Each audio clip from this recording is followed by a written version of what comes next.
সমুদ্রের অতল জলে ঢেউয়ে ঘেরা পৃথিবীর নিয়ন্ত্রণ যেন আজ সাগরের হাতেই। সামরিক শক্তির ভাসমান দুর্গ হিসেবে দাঁড়িয়েছে বিমান বাহিনীর রণতরী বা যাদের বলা হয় এয়ারক্রাফট ক্যারিয়ার। এই বিশাল যুদ্ধ জাহাজগুলো আন্তর্জাতিক জলসীমা পেরিয়ে শত্রুপক্ষের দরজায় পৌঁছে যাওয়ার ক্ষমতা রাখে, এক ধরনের ভয়ঙ্কর শক্তির প্রতীক। বিমান বাহিনীর রণতরী বলতে মূলত বোঝানো হয় ফ্লিট ক্যারিয়ার, যেগুলো আকারে বিশাল এবং যুদ্ধের অগ্রভাগে থাকে। এর তুলনায় ছোট আকারের ক্যারিয়ারগুলোকে বলা হয় লাইট ক্যারিয়ার, যাদের কাজ প্রধানত ফ্লিট ক্যারিয়ারকে সাবমেরিন ও বিমান হামলা থেকে রক্ষা করা, তাই তাদের এসকর্ট ক্যারিয়ার নামেও ডাকা হয়। প্রতিটি বিমান বাহিনীর রণতরীর উপরের অংশে থাকে ফ্লাইট ডেক, যেখানে বিমানগুলো উড়ে যায়। সঙ্গে থাকে বিমান রক্ষণাবেক্ষণের, মেরামতের এবং জ্বালানি সরবরাহের আধুনিক সুবিধা। নিউক্লিয়ার রিয়্যাক্টর, উন্নত মেশিন গান ও যুদ্ধ সংক্রান্ত সরঞ্জাম সহ এই জাহাজগুলো নিজেই এক স্বয়ংসম্পূর্ণ যুদ্ধক্ষেত্র। প্রায় 1000 জন নাবিকের থাকার, খাওয়ার, বিনোদন ও প্রশিক্ষণের ব্যবস্থা থাকে, যেন তারা এক সম্পূর্ণ শহরে বাস করছে।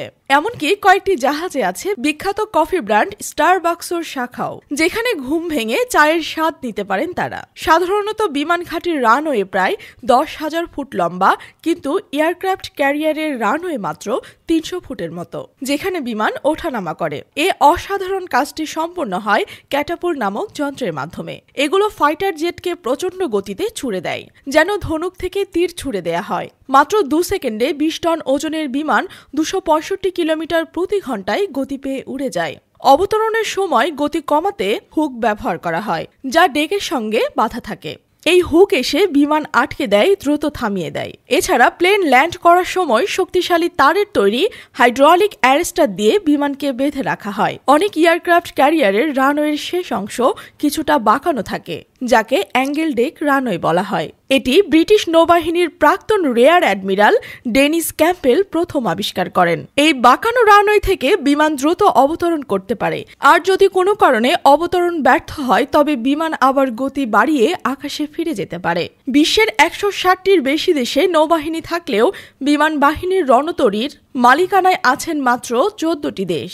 যুক্তরাষ্ট্রের আছে 21টি, ব্রিটেনের, ইতালির ও চীনের রয়েছে 2টি করে, আর রাশিয়া, ফ্রান্স, ভারত, স্পেন ও থাইল্যান্ডের 1টি করে। যুক্তরাষ্ট্রের সব এয়ারক্রাফট ক্যারিয়ার পারমাণবিক শক্তি চালিত, যার ফলে জ্বালানি তেলের প্রয়োজন পড়ে না। এই নিউক্লিয়ার রিয়্যাক্টরগুলো 20 বছর পর্যন্ত পরিবর্তন ছাড়াই কাজ করতে পারে, যা চালিয়ে দেয় ইঞ্জিন, বিদ্যুৎ সহ সমস্ত শক্তি। বিশ্বের সবচেয়ে বড় aircraft carrier USS Gerald R Ford. 2017 সালে এটি প্রথম পানিতে নামার পর থেকে যুদ্ধে নৌবাহিনীর এক নতুন অধ্যায় শুরু হয়েছে।